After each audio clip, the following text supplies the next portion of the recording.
So this is the video I've been meaning to make, but also been putting it off.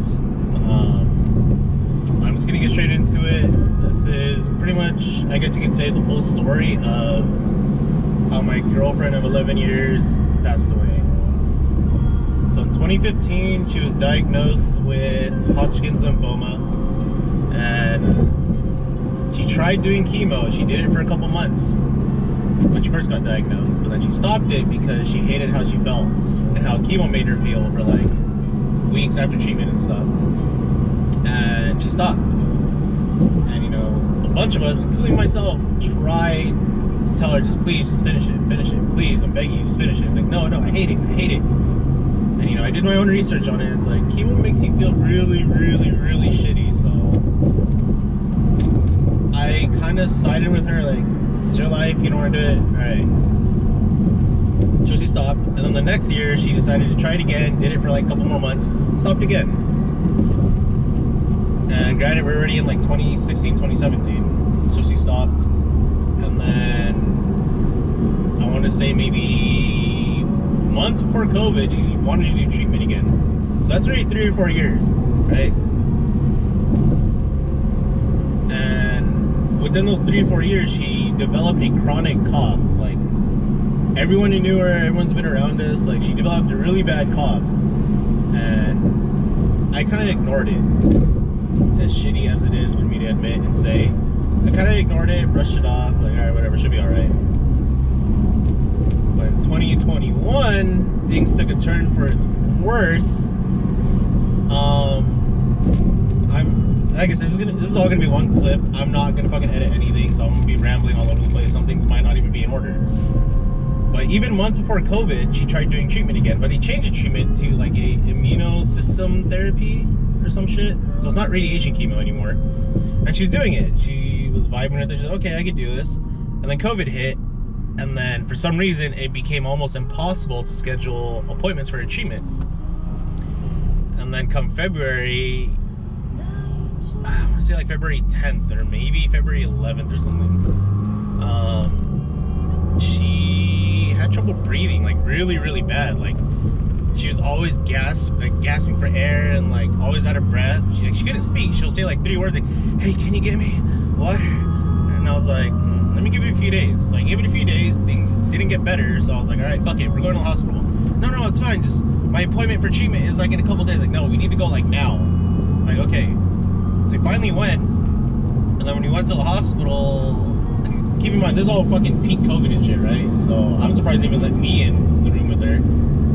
And, you know, they hooked her up to oxygen, and, you know, they're still doing scans. I don't know what the hell they're doing, but we were waiting in the ER for a while. Like, we already got our own room. We were waiting there for a while already, and I think 2-3 hours goes by. Our phone's about to die. We weren't unsure of how long we'd be there for. So she asked me, hey, can you go home, grab us food and grab her charger? I was like, alright, cool. I left, and then by the time I picked everything up, food, chargers, they wouldn't let me back in, right? And this is one of the times where I felt, well, after everything, I felt stupid fucking shitty, right? Because I thought nothing of it. I thought, she's been in the hospital a few times before within those 3-4 years. I thought it was gonna be something small, like a little infection or something, this and that. So I was kind of excited. I'm not gonna say excited, but I was relieved that I didn't have to wait in the room with her. And so hours goes by, I'm already at home. I think I fell asleep. It was like 10 o'clock, 10:30. I get a call from her crying. I was like, what happened? She's like, word for word, she said, babe, I'm dying. And right there, everything just snapped. I was like reality check. I was like, what'd you say? I'm dying. I'm like, what the fuck did they tell you? What did they tell you? And she's like freaking like, babe, what the hell did they tell you? She's crying her heart out. And she's like, they said I'm dying. I was like, well, give me more. Like, what else did they say? 30 days. I was like, what? She's like, they said I have about 30 days left and there's nothing else they can do. I was like, what the fuck? So I was just pacing my room back and forward, and then we were talking, and I said, well, you have to tell your parents, because her parents don't live here. Her parents live abroad. Mom lives in the Philippines. Dad works abroad in Saudi. So we hung up for a little bit. And I remember I was just losing my mind. So I remember I tried visiting that night. They wouldn't let me in, right? And every day I tried visiting, they wouldn't let me in. And then 2 days after she got admitted, for some reason, one of the nurses, that she became real cool, one of the nurses there, I'm not gonna say his name. I remember his name, but I'm not gonna say it. But he snuck me in, so I was able to see her. And just seeing her really, I guess you say vulnerable and weak. I don't know. She was definitely weak. But she's got oxygen hooked up, and I remember telling her, or I remember when she first called me the news and telling me everything, like, yo, like, I have 30 days left, this and that. First thing that came to her mind is I wanted to tell her, do not get into this shit. So I told her, I was like, do you feel anything like? She's like, no, like, what the fuck, why are they telling me that? So I told her, don't give into the shit. Don't let your mind consume this. If it is bullshit, just don't let it consume you. Please, I'm begging you. Like, you gotta believe you're fine. Like, okay. And, you know, so I was able to see her with that nurse sneaking me in.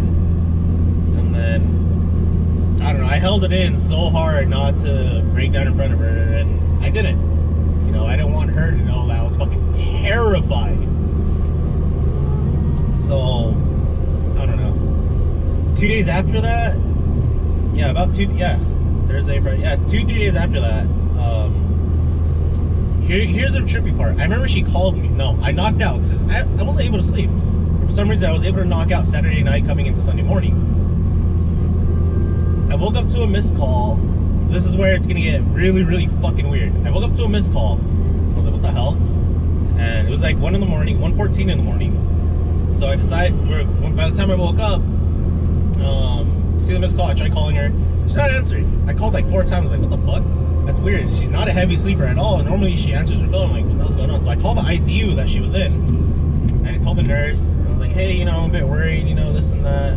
She usually always answers her phone. She's not a heavy sleeper. Oh, okay, I'm gonna go check on her. Checks in on her, like, oh no, she's just really tired. She's asleep right now. I was like, oh, okay. But something felt off. As soon as she told me, like, she never does that. So I hang up with weird gut in my feeling. I'm like, all right, whatever. A couple hours later, I get a call saying, hey, hate to inform you, but her lung ended up collapsing, so we had to ventilate her, this and that. And I think she was possibly having seizures, explaining a bunch of shit to me, and I'm freaking out in my mind. So like, what the fuck? So the first thing I do is hang up and rush straight there. And okay, so this hospital, this local hospital, was kind of giving me fucking false hope, which is pissing me the fuck off. I show up, I'm like, okay, you can see her, hold on, a doctor wants to come out and talk to you. All right. So I waited like 30 minutes in the fucking lobby. I see a doctor and a nurse with them. I was like, what the hell? The same nurse that let me in. So the doctor fucking pulls me to the side. We're walking. I'm like, okay, cool, I get to see her. Keep in mind, I wasn't able to see her at all besides that one time with the nurse sneaking me in. Pulls me to the side, and then we're walking to the fucking ICUs, and all right. And then the nurse was like, oh, this room seems nice. Like, you guys can talk here. I was like, what the fuck? So pretty much runs everything down, like, hate to inform you, like, she's not gonna make it, there's nothing else we can do, this and that, she's really, really sick, yada, yada, yada. And I'm like, what the fuck? I mean, I can't even go in there and see her? And this is what pisses me off. They're like, no, I'm sorry, you know, only family could see her, and bloodline could see her, and the only way you'll be able to see her, it's outside of that fucking rule, was if she enters a dying state. What the fuck do you mean a dying state? You're already telling me she has less than 30 days left to live. She's not gonna make it. There's nothing else you guys can do. What the fuck? I have to wait until she enters fucking hospice or something? So I was fucking losing my mind. So the next following days, I kept showing up. And they always tell me, yeah, okay, yeah, you can see her. I fucking pull up and they're like, oh no, sorry, you can't see her. You're not family. You're not blood. And I'm like, this girl's pretty much my fucking wife. Like, what the fuck? Like, pissed me the fuck off. And then after, I don't know, a couple days after, I was able to video call her twice while she was at the shitty fucking hospital. I mean, the doctor was able to video call me while she was ventilated. It was crazy because I know most people get ventilated, they're just heavily sedated and knocked out. She was wide awake and she was able to hear me and respond. She was able to wave her hand. I'll see if I could put some clips here. I was able to screen record some of the phone calls, right? Or video calls. This hospital finally hits me with, hey, UCLA said they'll see what they can do with her. I was like, all right, cool. So you know, give me more hope. And I asked this hospital, oh, can I visit her? Does UCLA have visiting hours? They get back to me like an hour, oh no, they don't have visiting hours. Like, what the fuck? Alright. And then I remember she got transferred late at night, and that same night I went out to go drink with my friends. Shocker. By the time I got home that night, my homie was like, yo dog, just, I know they said there's no visiting hours, but you need to go to UCLA, knock on wood, just in case, you know, something happens to where you know exactly where to go, you know where to park, you know where to enter, everything. So I woke up the next day, I was like, fuck it, let me go. I go find parking, get familiar with the area, and then I was like, fuck it, let me go to the front desk. I'm like, hey, I'm seeing this patient, or I'm here to see a patient. Oh, what's the patient's name? I was like, LaJoy Nietzsche. I was like, okay, she's in the ICU. I was like, yeah, I know. Okay, and what's your relation? So, in my mind, I'm already stuck with the whole relation thing. Oh, only blood. But my dumbass still said boyfriend. And I'm like, yeah, okay, that's fine. I was like, what the fuck? And so they give me my pass. I'm like, okay, upstairs, fifth floor. And I was like, okay. And I remember fucking finally, the whole time I'm like, dude, someone's gonna stop me. They're not gonna let me see her. They're not gonna let me see her. And I show up to the ICU door and buzz myself in or ring myself in, and someone answer, oh yeah, I'm seeing this patient. Okay. So I get up to they let me in. So I finally get up to the ICU, like her door, and I can see her, and my mind is just pacing, just racing, just everything, dude. I was in a panic. I was like, what the fuck? Oh, so here I am fucking sidetracking. So remember how I said that phone call she gave me before like her lung collapse? Here's what tripped me out. So the next day after I realized that phone call, I look at the missed call, I look at the time. It's 1:14 a.m. 1:14, if you translate that to dates, January 14, 1:14. That's her anniversary, right? So here's the thought that was fucking killing me inside was, why the hell did she call me at that time? She's not really the type to make things very special for, you know, little things like that. But it freaked me out, and I was like, why did she call me? Like, did she know something was happening? Was she calling me to say goodbye, or? And I didn't answer because I was asleep. Why the fuck did she call me? So fast forward to me being in front of her ICU door. Finally get in, and she was like kind of like asleep, and I didn't know how to wake her up. You know, I see all these tubes down her fucking throat. I'm like, I don't want to fuck anything up. I turned around to look at the nurse. I'm like, fuck it. I look at her. I was like, hold on, I don't want to fuck anything else. I turn around to the nurse again, and then I look at her again, and she wakes up. And it took her like, no bullshit, like 2-3 seconds to recognize me. Keep in mind, I'm wearing this yellow scrub gown that they made me wear and a mask, and I'm surprised she even recognized me. I remember her eyes slowly opened, and then I waved, and then her eyes lit up. Her eyes got so big.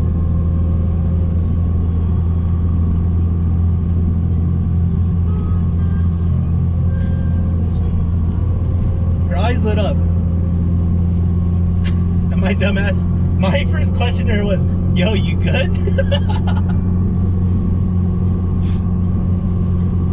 She nodded. And my first question to her was, hey, do you remember why you called me a couple days ago? Because that was the thing that was eating me alive. I was like, why the hell did she call me? And so while she was better, she was able to respond with hand gestures. She was able to write on a board, give her phone, she could type shit out, surprisingly. So I asked her, like, do you remember why you called me? She's like, no, I don't remember. So it was kind of peace of mind with me, so I was like, alright. So this whole time at UCLA, you know, ICU's visiting hours was 8 a.m. to 9 p.m. And I was there every single day until she got transferred out of the ICU from 8 a.m. to 9 a.m. Or 8 a.m. to 9 p.m. Right?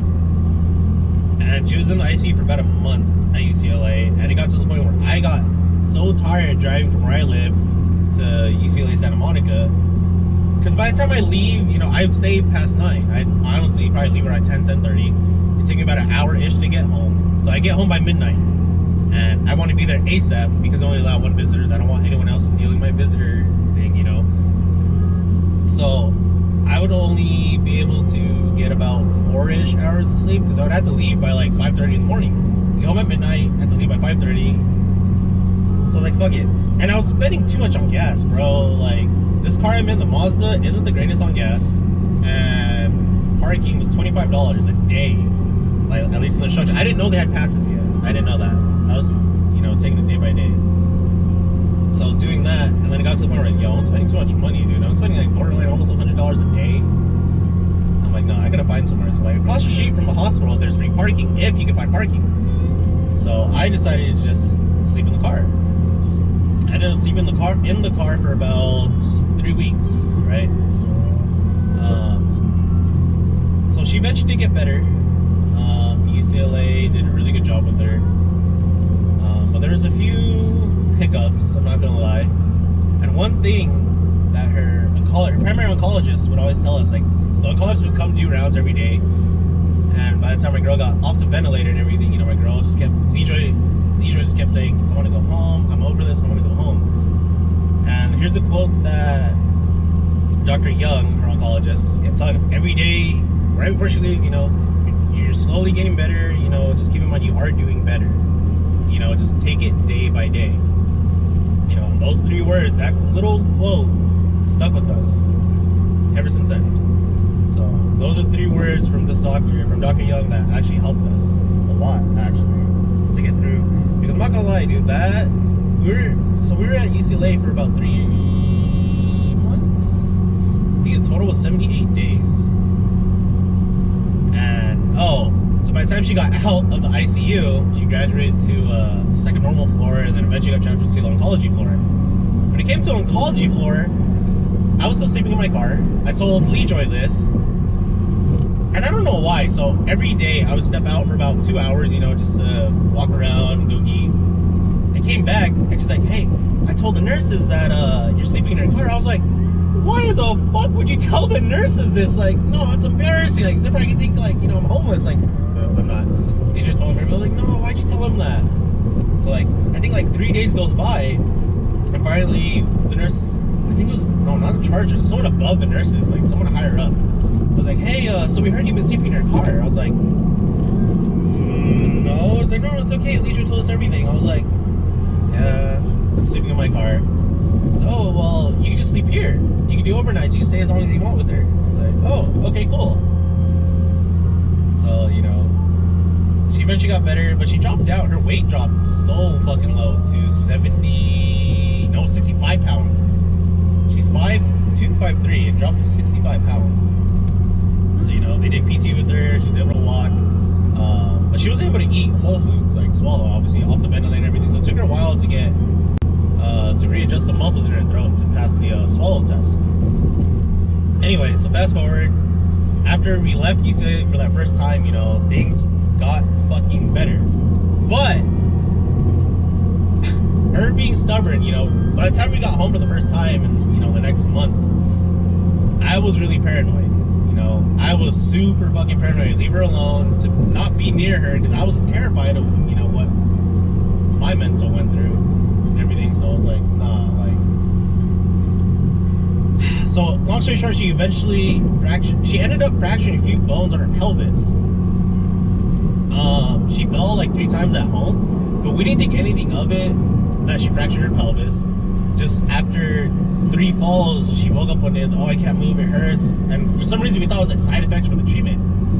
So we called UCLA and talked, oh, it's possibly side effects, this and that. And then, oh, keep in mind, we had to move. I'm not gonna explain this, but we had to move. So I was mid-packing, moving everything, and she was crying, even, no, I can't take it, we need to go to the hospital. All right, so I went to the one near me, the nearest one to me, which was St. John's in Oxnard. And I'm gonna sum this up real fucking quick. St. John's had her ass for about 18, 19 hours and couldn't figure out what the fuck was wrong with her. They did so many scans, x-rays, ultrasounds, a bunch of shit, like around her pelvis. No one knew what was wrong with her yet. They got in touch with UCLA. UCLA said, no, transfer her ASAP. So they transferred her, and no bullshit, 3 hours after being admitted to UCLA, they called the room, and I think I answered, I forgot. They're like, hey, did she have any falls recently? I'm like, I mean, she fell a few times. And they're like, oh, okay, that all makes sense. She has a few fractures in her pelvis. You mean to tell me St. John's couldn't fucking see a fucking fractured? So I have crazy trust issues now with fucking hospitals. Like, it's just fucking absurd. It makes no fucking sense to me.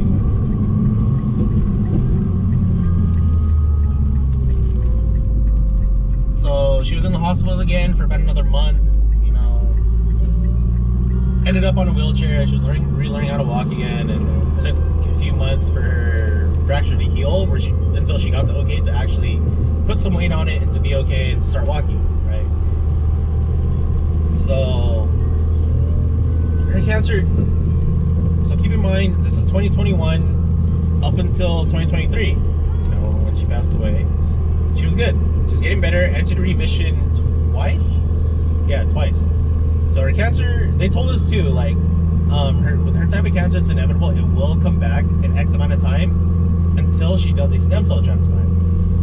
So, come October 2022, we got the okay, like, okay, she's good for transplant. We need to collect her stem cells, or about the exact term. So it's not a stem cell transplant where she got a donor. It's where they took her stem cells, or the good ones, and then put it back in her. So they collected her good ones in October, and then they didn't schedule the stem cell transplant until January. So January comes, and January 23rd is when she got admitted. And the next day, she had to do 5 days of this super intense chemotherapy where it's supposed to, not to say destroy your system, but reprogram or restart your immune system, especially, and stuff like that. So this was the last time we were at the hospital.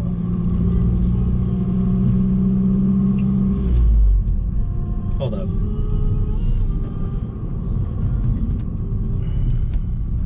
I'm at my spot. Can't even say my spot. My homie showed it to me.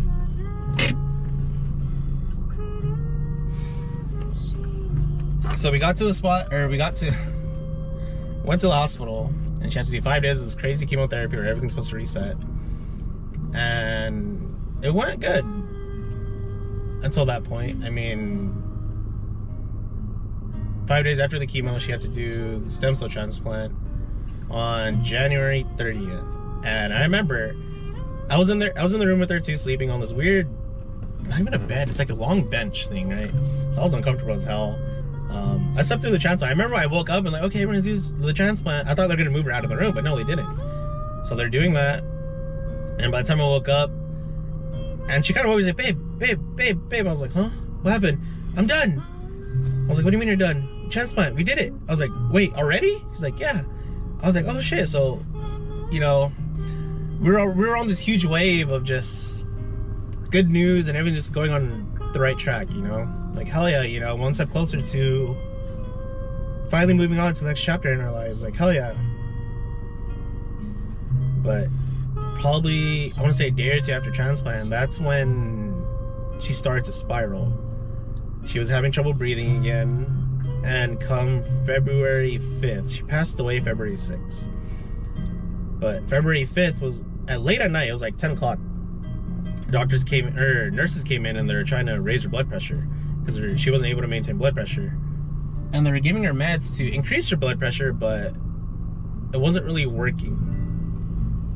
So it was kind of alarming to everyone, and then a bunch of more nurses and more doctors and ER doctors started coming, and I was like, what the hell is going on? Like, she'll be fine. Like, I've seen this before when she had trouble breathing, you know, and I'll get to this part later. So I remember they kept saying like, oh, you know, she doesn't maintain, we need to take her to the ICU. And in my mind, I was freaking out, but not really, because I was really confident and felt really safe that she was under UCLA. I don't know if we need to turn on the light. I don't know if it's dark in here. So things didn't really work out. She had to go to the ICU. Got transferred to the ICU, and keep in mind, I haven't slept yet. And by that time, it's already like 3, 4 in the morning. I had nothing to sleep on besides a little chair, a normal chair that I sat in. So I sat in it, and the first thing Lee Joy says while, you know, she's going through all this was, because they were going to provide us a hotel. By the time she got discharged, she had to spend X amount of time at their hotel called the Tiverton. He's like, hey, see if you can go get a room at the Tiverton now, because I know you're tired. I was like, no, stop worrying about me. Like, please stop worrying about me. Like, I'm fine, I'll be fine. No, I want you to sleep like you need rest. And I almost gave in, right? I didn't really understand how bad the situation was, or how sick she really was. So I almost gave in. I almost took it. I was like, all right, I'll be back. I'm gonna go check in Tiverton and get a few hours of sleep. But I didn't. I'm glad I fucking didn't. So it didn't work tests on her and everything. So it turns out her kidneys were failing, so she needed to do dialysis. And they did more scans, and they found fluid, some sort of fluid like around her heart, that could be causing a lot of shit. So I remember they talked to us. They're like, hey, so pretty soon we need to do a high-risk procedure where we need to drain this fluid around her heart. But I just want you to know, it's possible she could pass away from this. Me and her looked at each other like, what the fuck? And then they're pretty much saying it was life or death. If she doesn't do it, she's gonna die.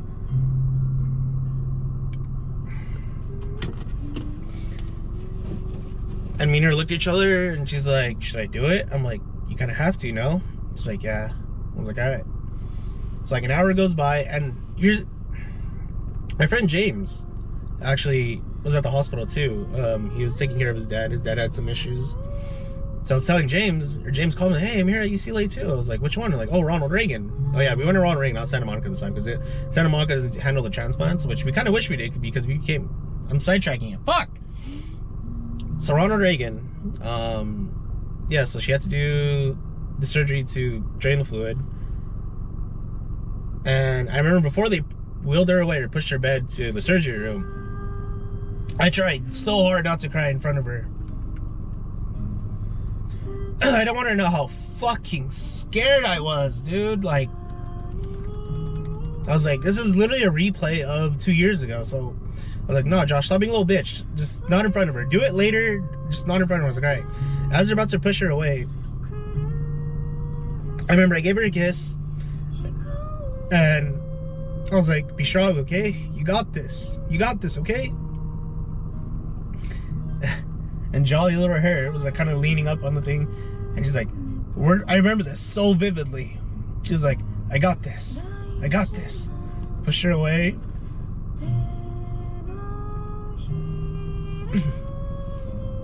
So I left the room. My friend was downstairs in the lobby waiting for me. I was filling him in on everything, telling him everything.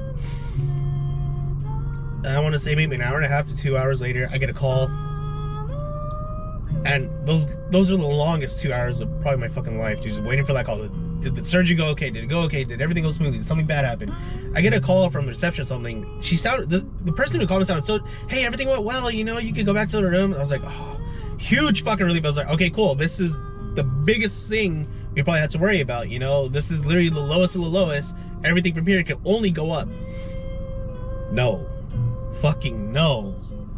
I get back to the ICU room, and there's still a bunch of doctors and nurses there, and they just did a fresh dialysis line to collect her blood, like on her neck. It was fresh because I guess there's a few blood spots too, like on the pillow and blankets, just a little bit.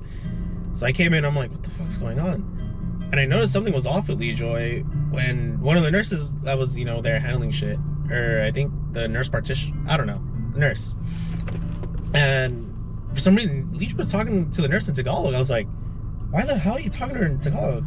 And I was asking her, I was like, she never does this, ever, unless she's like talking to my family. I was like, why'd you talk to the nurse in Tagalog? She's like, well, I don't know. I was like, huh? All right. And no bullshit, I was only in that room for no more than 5 minutes before that to kick me out.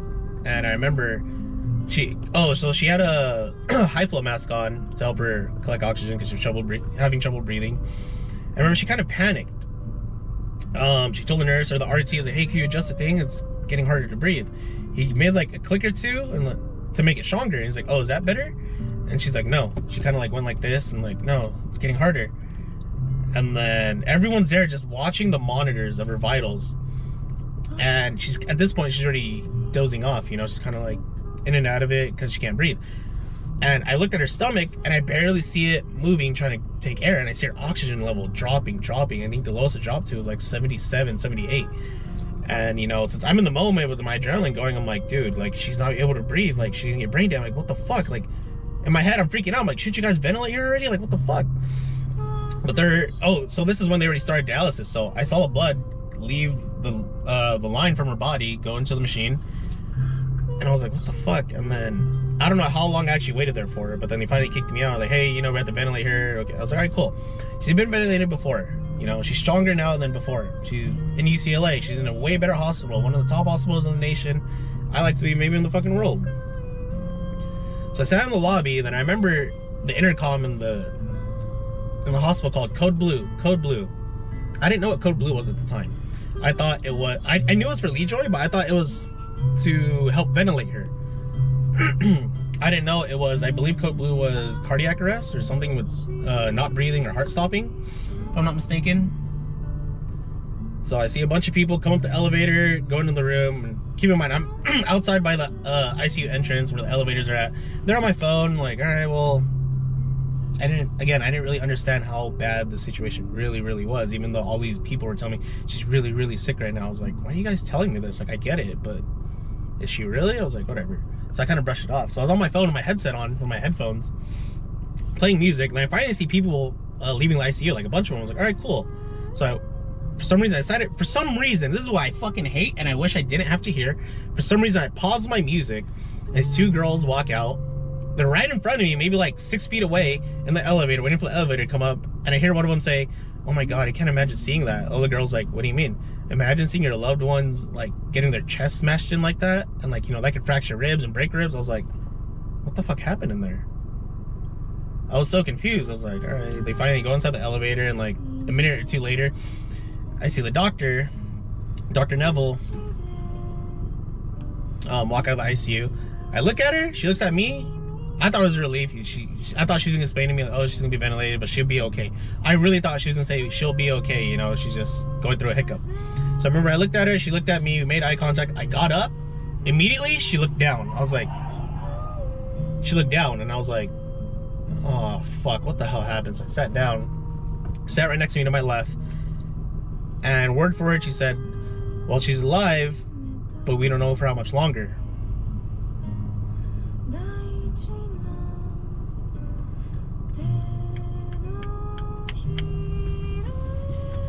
You know, and that was, I remember when she told me that, everything just stopped. I was like, what'd you say? And then she explained everything that happened. Her heart stopped. That's why they called Code Blue and all that. And then she said, well, since you have a power of attorney and everything, do you still want us to try to see what we can do? I was like, yes, please. I was like, okay. Do you want to be alone in a separate room? I was like, yes. Put me in a separate room. Comes back, I want to say 30 or 40 minutes later, but I get a call from Dr. Young. She calls me and we talk about things, and Dr. Neville comes back. And that's when I heard the worst news I was not expecting to hear was, she's dying. There's nothing else they can do. Immediately, she was apologizing, and I was like, I just want to be with her. Is that okay? Yeah, it's fine. So we walk up to the room, and there was still, I believe, 2 other nurses in there. Dr. Neville ended up behind me. Her doors of her room are wide open. I remember just standing there and seeing her just completely laying down with tubes down her throat, and it didn't feel real at all. I was like, there's no shot this is happening. After everything we've been through, seeing the worst before, being told she was gonna die.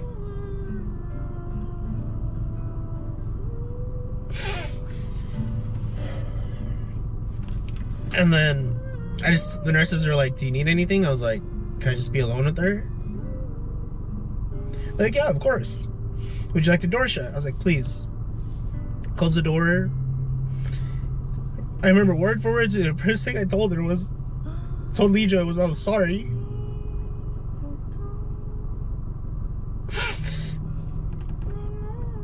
And I was sorry, this wasn't supposed to happen.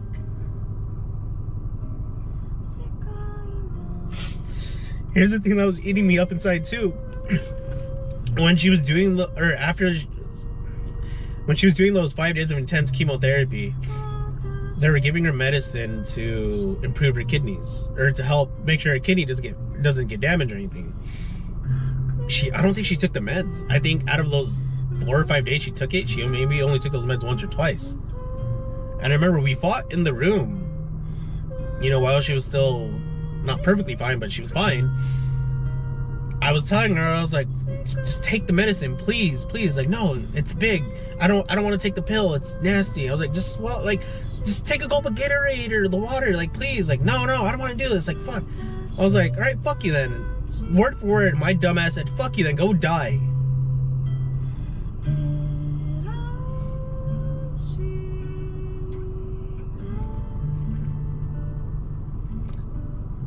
Obviously, I didn't fucking mean that. It was more of like a scare tactic, like, if you don't take this medicine, you're gonna die. But I was just so caught up in my own emotions and just so pissed how she was being so stupid. Like, it's just one pill a day, please just take it. But turns out, even though she would have taken those pills, I found out that nothing would have changed. But so I'm gonna go back to right when I entered the room, you know, when the nurses left. First thing I said to her was, I'm sorry, this wasn't supposed to happen. And I don't know why, a part of me, I don't know how many of you guys are actually religious and everything, but I don't think I ever once said, please don't go, don't leave me, please stay. I don't think I ever said that. Why didn't I say that though? I just kept saying, I'm sorry, this wasn't supposed to happen, I fucking love the shit out of you, and I remember just saying, like, if you have to go, I understand. No, I did. Okay, I did. I remember telling you, if you have to go, I understand. I don't want you to, but I understand if God wants you now.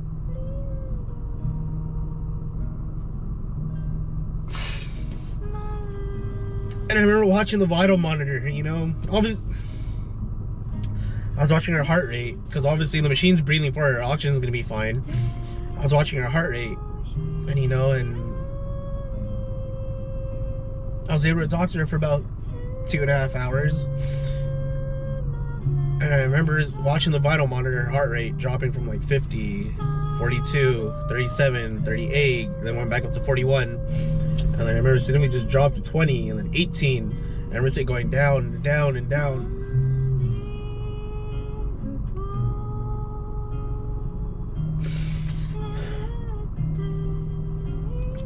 That was definitely hard to watch.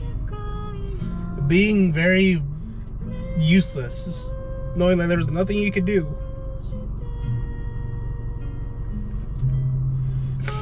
You know, for 11 years you tried everything you could to make sure this girl was okay, to protect her, provide for her. And at that moment, there's nothing you can do besides sit there and watch her go.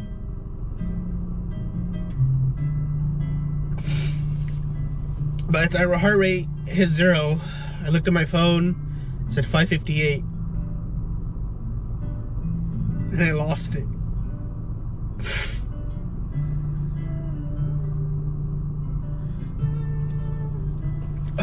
I tried so hard not to cry during this video. This video is long. It's fucking almost 40 minutes long. But damn.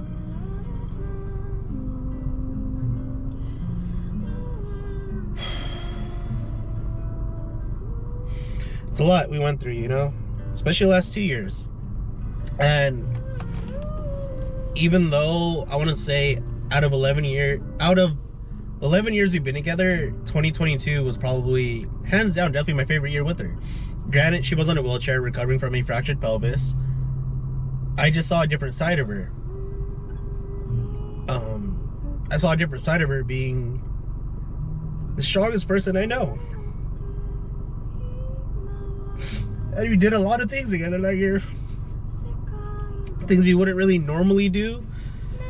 You know, we'd go out every now and then, but no, 2022 we did so fucking much, and I'm glad that we did. And this is why I tell a lot of my friends and everyone else, just money comes and goes. You'll make that money back. Tomorrow's never a promise. Go spend that money with loved ones, because you never know when the opportunity will be stripped away from you. As cliche as all that shit is to say, it's fucking facts. Like, and it sucks how a majority of people won't actually realize that until you go through some crazy shit in life.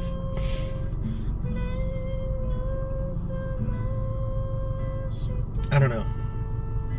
I just feel like this is something I had to put out, because I know there's still a good amount of people out there who don't know the full story with Lejoy. Granted, this is a fucking 40-minute video, you know? But I had to get the story out there and hopefully help someone else out there, you know? But I do have plans to continue YouTube, but this video was the biggest one that was bothering me to start anything with this YouTube channel. I know Lejoy would want what's best for me and just to be happy, and you know, it's been a little bit over 10 months now, 10 months and some days, and it still feels like yesterday. It's still a fresh wound, and I know I can't put a timeline on it, oh, you know, by the 1 year mark you should feel better, or by the 8-month mark you should feel this. And like, I've come to learn you can't put a time limit on things like that. You know, grief is grief, and I feel like I'm handling a lot better than most people would have, to be honest. Yes, I do have my nights where I do spiral and drink, but I'm at home drinking. And I don't drink every day. For some reason, a lot of people believed I drank every fucking day. I have no idea why, but... Actually, I do have an idea why, but it's bad speculation on their end. They just assumed. Yeah. Let me show you guys a view here.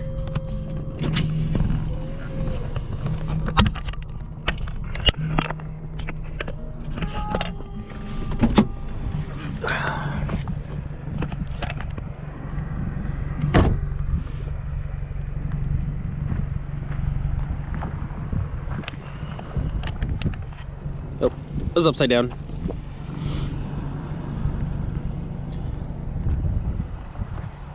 I remember when I first came home, I went to the canyons with this car because the Evo was down.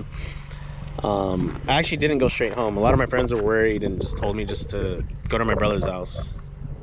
But, yeah.